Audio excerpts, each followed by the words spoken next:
As I was playing around with this whole idea of the harmonic functions of language, I got in touch with a couple of ethnomusicologists who have been working in the field and approached them about this concept of, do we really establish a tonic? Do we go subdominant motion away from tonic, dominant motion toward tonic, both subdominant and dominant being unstable, the tonic being sort of the fact, the tonic being honesty, the tonic being statement. I just let them know, sort of the stuff that I had been thinking about. And one of the folks, a guy by the name of Joseph Jordanian, who's written two books, one called Who Asked the First Question, and his latest book called Why Do People Sing? And he contacted me and said that he thought that the idea was a valid one, and that he wanted me to continue to explore it. He said he hadn't really seen anything about it, and so I continue to explore it. But in the meantime, I've been taking a look at his books, particularly his book Why Do People Sing? And I think that it's worth talking about.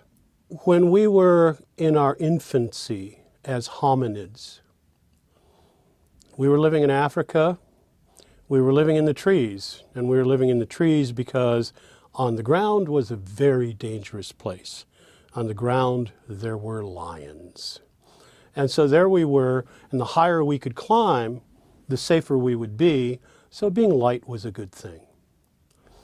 At some point, we discovered, according to Joseph Jordanian, that we had this thing here. And not only did we have this thing here that could make noise, but we could and learned to make noise together. We made noise together, so that rather than just, random calls from tree to tree and so on, we could actually concert our voices. We could sound them together. And it sounded loud. And it sounded maybe a bit scary. And so tentatively we came down out of the trees onto the very dangerous ground, and as a group learned over the millennia. We learned to make noise together. We learned, according to Joseph, to stand on our hind legs to make us appear bigger. We learned to stomp on the primitive drum, the earth, and we learned to bang rocks together while making noise and stomping, and even throw rocks. Why did we do this? Well, according to him, when the lion made its kill the antelope, we as a group appeared to be this big thing, making all this noise and throwing sticks and rocks and stomping and particularly yelling, and approached the lion, and we learned to drive the lion off its kill. And once the lion started leaving its kill and we had that protein, then we started to gain weight. We started to grow. Banging the rocks together, by the way, some of them broke, had very sharp edges.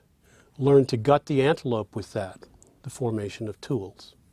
So that we spent, according to Why Do People Sing, basically the first 2.5 million years of our existence as hominids, as scavengers, driving the lion off its kill. And according to him, the bone records of the hominids and the lions across Africa match perfectly. So that we really did follow the lion. And the lion was our hunter, our designated killer. I think that's an incredibly interesting theory. And what seems so interesting and so compelling about it is that when we make noise together, when we sing together, part of our brain lights up. that has to do with survival. Not with pleasure, not with all of that stuff, with survival. That is, singing together like sex, like breastfeeding, like breathing, like flight or fight, all of those instincts that light up the primitive brain stem, the survival portion of our brain, are lit up when we sing together, so that singing together is actually an essential survival marker.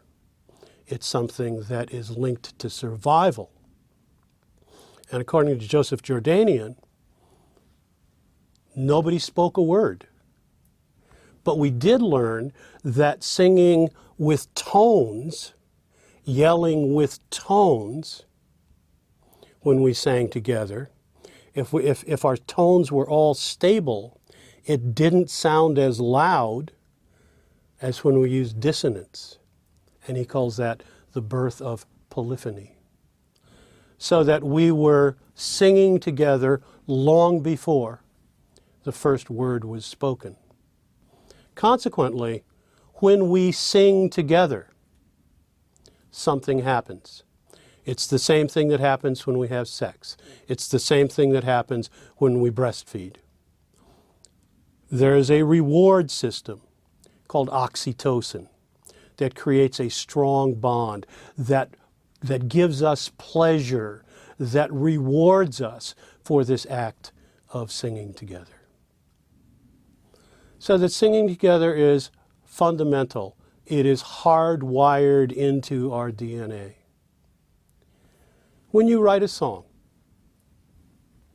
remember that one of the things that your song is capable of doing is engaging the tribe.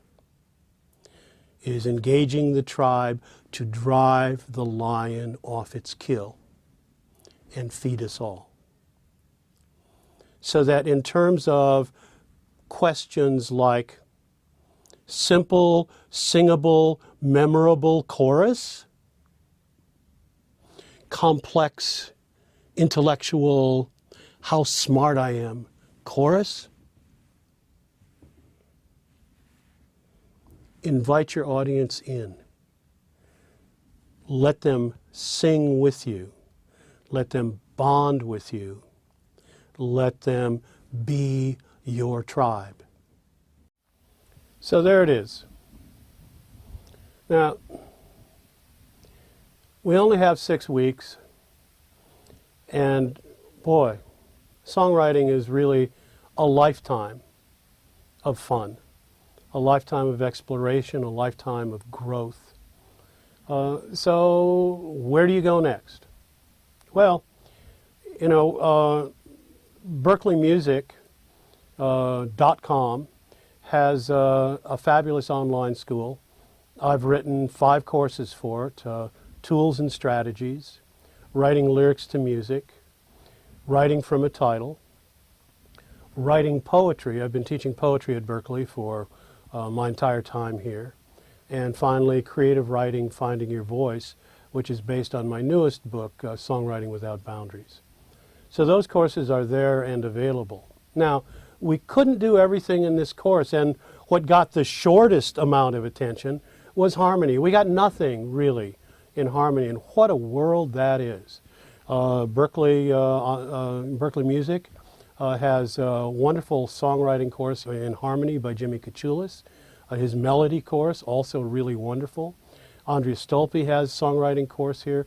There's just all sorts of songwriting stuff to take a look at if you're interested. The courses are limited in the number of people that can take them, which would be an unusual experience for you, I'm sure.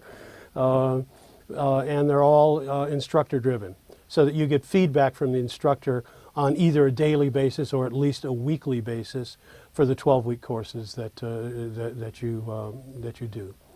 So, you know, I strongly encourage you to at least take a look and see what Berkeley Music has to offer. They are such a crack team.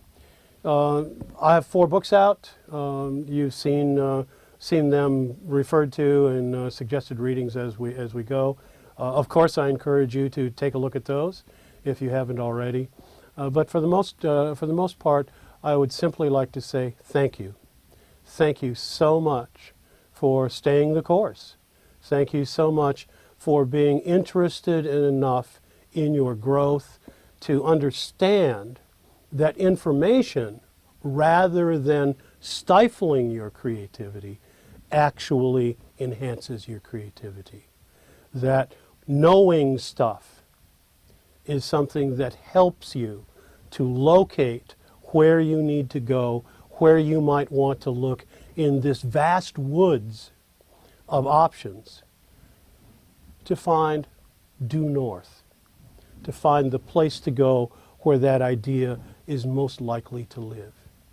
So that information combined with inspiration, combined with intuition, is unstoppable.